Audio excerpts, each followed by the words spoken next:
So I shall read that first. Anthony. When I met you, I had no idea how much my life was about to change, but then how could I have known?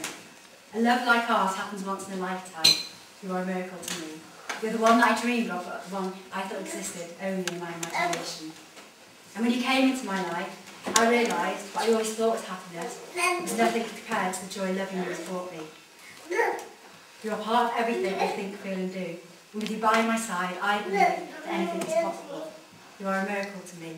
And this day gives me a chance to thank you for the miracle of you. Oh, wow.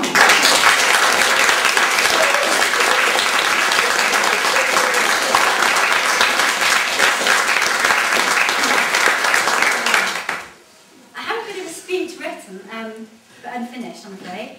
I will kind of run with it, and then when you get bored, you can tell me to go away.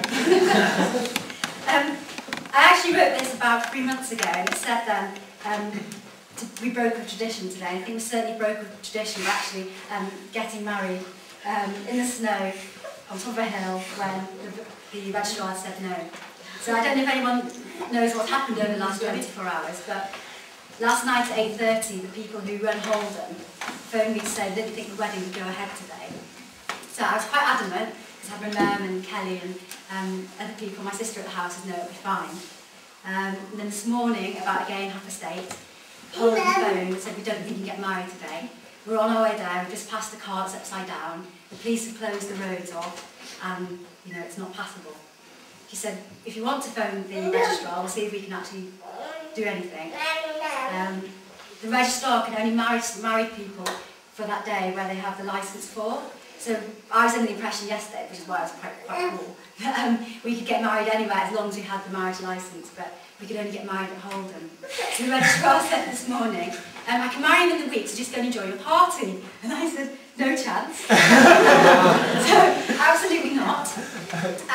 By which point I'd heard that the people who own Holden had arrived there in their 4x4.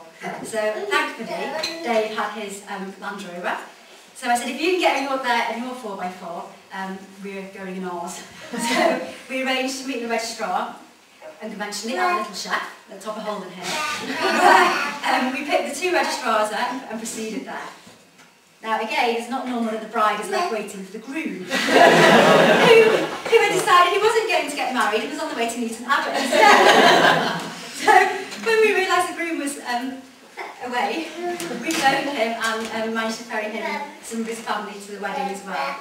So it took place in the snow. It was very lovely.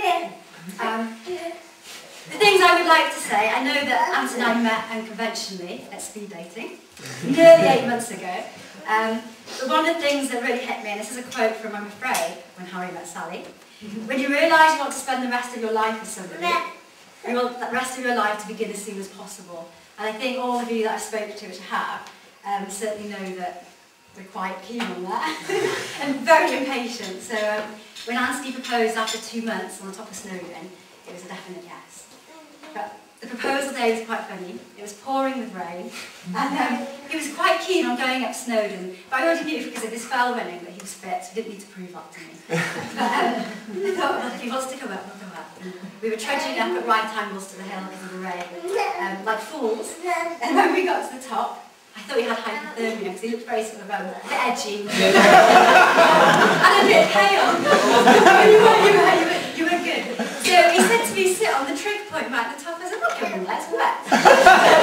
He's like, you silly man. So acting a bit shiftily, he then got on one knee and proposed. And which I said, oh no! To his alarm, and they said, of course. Yes. So that was quite exciting. My parents and my family and my friends who knew me were not surprised, because I told them a few days earlier that I would be marrying him. I just didn't know when. And a couple of weeks prior to that, I'd gone to the Lake District on a school trip with 6th formers. And as soon as we arrived, I went for a run around on the lakes there. And as I was running, I was like, I'm going to marry him. And it was like a sudden bolt, a realisation. So the next day, going at Bow Fell, one of the teachers and all the 6th formers, I said to Dave, I'm going to marry him. He's like, yes, I am. I said, whatever, you know, silly woman going uphill, the heat's got to her. So yes, here I am, having married him. So I think